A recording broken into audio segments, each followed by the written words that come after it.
Terima kasih Ihsan. Saudara, PKB tegaskan nama Airlangga Hartarto tak masuk pertimbangan bacawa pres pendamping Prabowo. Ketua Umum PKB Muhaimin Iskandar senang jika Airlangga jadi ketua tim pemenangan. Apakah ini akan merusak hubungan Golkar PKB? Kita akan bahas usai jeda.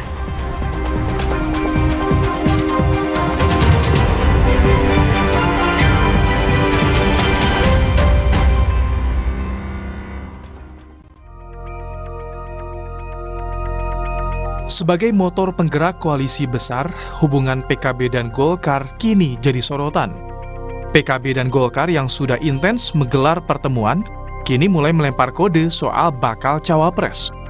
Ketua Umum PKB Muhaimin Iskandar belak-belakan berharap jadi cawapres usai pertemuannya dengan mantan Wakil Presiden Hamzahas.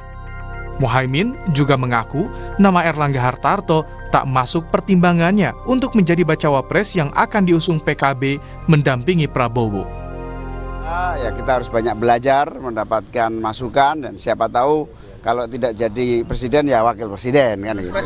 Bukannya Golkar masih pengen kursi cawapres atau itu? Oh, saya belum memasukkan pertimbangan itu. Gus, tapi akan senang kalau Pak Airlangga menjadi ketua tim pemenangan Prabowo Caimin? Iya, pasti. Partai Golkar sebagai pemenang ketiga pemilu 2019 juga masih mengajukan nama Ketua Umumnya Airlangga Hartarto masuk dalam Pilpres 2024. Ketua DPP Golkar Nusron Wahid bilang, jika Koalisi Indonesia Bersatu harus menerima Prabowo sebagai capres di koalisi besar, maka Golkar juga ingin Koalisi Indonesia Raya bisa menerima cawapres dari KIB. Ya, ini mau kita integrasikan dulu. Nah, tentunya masing-masing punya proposal. Ya kan, masing-masing punya proposal. Kalau KKIR sudah mengusulkan Pak Prabowo sebagai calon presiden, nah tinggal bagaimana KIB bisa menerima apa tidak. Nah, harapan kami ketika tim kerja ini ketemu kan sedang berusaha untuk saling tukar-menukar informasi supaya saling menerima bahwa kami akan menerima calon presidennya dari KIB, sebaliknya kami akan mencoba men-sharingkan bagaimana supaya calon wakil presidennya dari KIB. Kalau dari presiden dari KKIR begitu. Baik Golkar maupun PKB kini mulai serius membentuk tim kerja untuk mewujudkan koalisi besar. Koalisi besar yang terdiri dari dua partai koalisi Indonesia Raya, yakni Gerindra dan PKB, serta tiga partai koalisi Indonesia Bersatu, yakni Golkar, PAN, dan P3, baru memunculkan nama Prabowo Subianto sebagai bakal calon presiden. Sedangkan untuk bakal calon wakil presiden, tampaknya masih jadi pembahasan alot dari masing-masing partai. Tim Liputan, Kompas TV.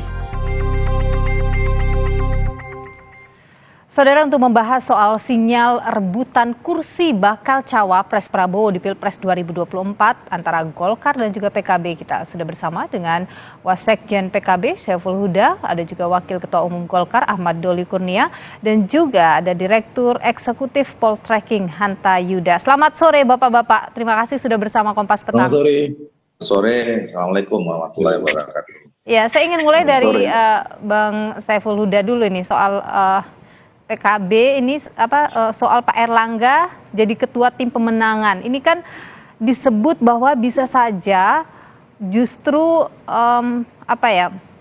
merusak begitu komunikasi Golkar dan PKB. Kenapa bisa muncul soal lontaran Airlangga tidak harus jadi bakal cawapresnya? Apa yang dimaksudkan oleh PKB dengan lontaran seperti ini? Ya, yang pertama kita belum ada hitam di atas putih dengan teman-teman Gerindra dan Golkar. Yang sudah kan baru PKB dan Gerindra. Jadi apa yang muncul 2-3 hari ini menyangkut berbagai usulan, opsi-opsi, saya kira sifatnya masih di level tim kecil yang dibentuk kemarin. Jadi ini sama sekali belum menjadi keputusan baik di level pimpinan Golkar maupun di pimpinan PKB. Jadi kita letakkan semua usulan itu bagian dari dinamika di dalam tim kecil yang dibentuk oleh PKB dan Gerindra. Bang Saiful, kan sekarang ini masih dalam proses membentuk koalisi besar itu. Kemudian tadi Anda sebutkan masih coba untuk memikirkan semuanya, mengusulkan, memasukkan ini dan itu begitu. Tapi kenapa sudah lontaran seperti itu sudah keluar? Apakah ini tidak akan merusak nanti koalisi besar yang sedang dibentuk sekarang? Ya, saya tidak tahu persis dinamikanya di tim kecil, tapi pada prinsipnya inisiatif dari pihak manapun, termasuk dari teman-teman Golkar, Mas Doli dan teman-teman, ya kita letakkan sebagai diskusi wacana di dalam internal tim kecil gitu. Karena yang sering kali saya sampaikan, Mbak Nilo, bahwa PKB dan Gerindra sudah terikat kontrak politik. Ini yang saya kira yang membedakan kami dengan wacana sekarang kita sedang mesra dengan Golkar. Pada konteks itu saya sampaikan bahwa saya meyakini Mas Doli pasti menghormati dan menghargai inisiatif setahun lebih koalisi yang sudah dibangun antara PKB dengan Gerindra. Sebelum saya ke Bang Doli untuk respon dari Golkar, tapi saya ingin perlihatkan dulu ini SOT dari Ketua Umum PKB Mohaimin Iskandar yang menyebutkan soal Airlangga ini tidak masuk dalam hitungan bacawa pres Prabowo Subianto. Kita lihat bersama. Faisal sebagai perwakilan presiden dengan Golkar itu mengatakan senang kalau Pak Airlangga menjadi ketua tim pemenangan dari koalisi besar. Dari Gus Imin seperti apa? Oh ya, tentu kita ingin tiga kekuatan ini menyatu. Gerindra, PKB, Golkar. Nah, ini nanti akan terus pada akhirnya kita umumkan. Enggak, tapi menginginkan Airlangga jadi ketua pemenangan enggak? Bukannya Golkar masih pengen kursi cawapres atau itu? Oh, saya belum memasukkan pertimbangan itu. Tapi akan senang kalau Pak Airlangga menjadi ketua tim pemenangan dari Prabowo Caimin. Iya, pasti. Bang Doli, Golkar gimana menanggapi statement tadi? Ya kan Pak Ketua Umum PKB itu baru mengatakan senang kalau Pak Airlangga jadi ketua pemenangan. Itu juga kan karena ditanya, gitu loh. Tetapi saya kira begini, untuk mencapai kesepakatan politik, ya, apalagi kita menghadapi sebuah event yang menurut saya sangat penting buat negara ini kan bukan berdasarkan kesimpulan yang diambil dari sekedar interview, apalagi doorstop begitu, gitu ya.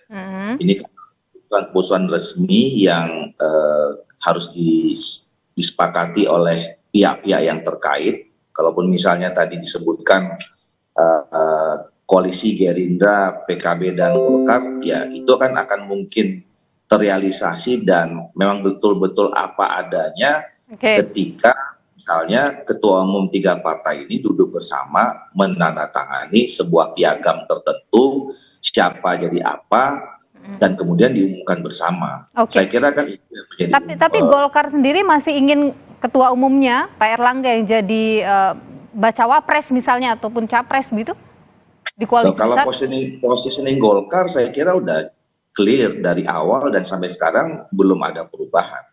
Ya, di Golkar itu dalam konteks menghadapi pilpres, ya, kami sudah punya keputusan dari mulai sejak Munas dan kemudian diperkuat di Rapimnas bahwa Golkar sudah menetapkan Pak Airlangga sebagai calon presiden dan sampai sekarang belum pernah berubah. Nah, tetapi kami juga memahami bahwa untuk menghadapi pilpres itu tidak bisa sendiri, ya. Nah, makanya kemudian kita membangun koalisi Indonesia Bersatu. Kemudian yang kedua dalam perjalanannya kami menganggap bahwa untuk mengurusi Indonesia yang sebesar ini, ya, itu akan lebih baik kalau misalnya kita bisa membangun sinergi antar kekuatan partai politik itu secara lebih besar sejak awal. Nah, makanya lah kemudian muncul ide soal koalisi besar. Tapi lontaran-lontaran seperti itu, kalaupun nanti misalnya Pak Airlangga tidak jadi, apakah itu akan merusak pembentukan koalisi besar, Pak Doli? Ya, kalau lontaran-lontaran itu kan sebenarnya nggak usah kita terlalu respon, terlalu besar ya. Tapi begitu, sekali lagi saya katakan, ya kita nggak bisa berspekulasi ya, terus kemudian berasumsi berdasarkan lontaran-lontaran. Sekarang udah saatnya kita bicara formally. Baik, saya ke Baik, mohon maaf Bang Doli, saya tahan di sana. Saya ingin ke Bung Hanta Yuda dulu. Kalau Anda melihat potensi koalisi besar ini, benarkah akan terwujud, Bang Hanta Yuda? Saya kira tergantung ya dinamika politiknya, tergantung apakah potensi koalisi dari 3 partai ini fokus dulu pada titik temu, bukan pada titik perbedaan.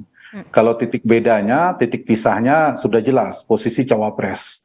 Kalau posisi cawapres itu kan cuma 1, sementara dua-dua mengusung kemungkinan menjadi cawapres, peluangnya hanya 2, kesepakat salah satu menjadi cawapres di antara 2 orang ketua umum ini, antara Pak Muhaimin dan Pak Airlangga. Atau yang kedua, kedua-duanya bersepakat, bukan kedua-duanya diserahkan kepada orang lain jadi cawapres yang non partai. Itu kemungkinannya. Kemungkinan ketiga dua-dua jadi cawapres kan tidak ada, Nilu. Nggak mungkin kan 2 cawapres. Nah, tapi ada satu, kalau mau dulu serius berkoalisi, Bang Doli dan Mas Huda, ada cari titik temu dulu. Jangan lupa ini kan kompetisi, kompetitor bertarung terus. Ada 3 poros, Ganjar, Anies, dan Prabowo. Titik temunya apa? Saya kira meskipun ada keputusan bahwa Pak Erlangga dicapreskan, tapi titik temunya di capres. Calon presidennya kemungkinan besar kalau kita baca tidak terlalu rumit dan sulit memprediksi, yaitu Pak Prabowo Subianto, karena memiliki potensi elektabilitas. Nah, kalau itu dulu misalnya, ketiga partai mendeklarasikan Prabowo Subianto sebagai capres, itu akan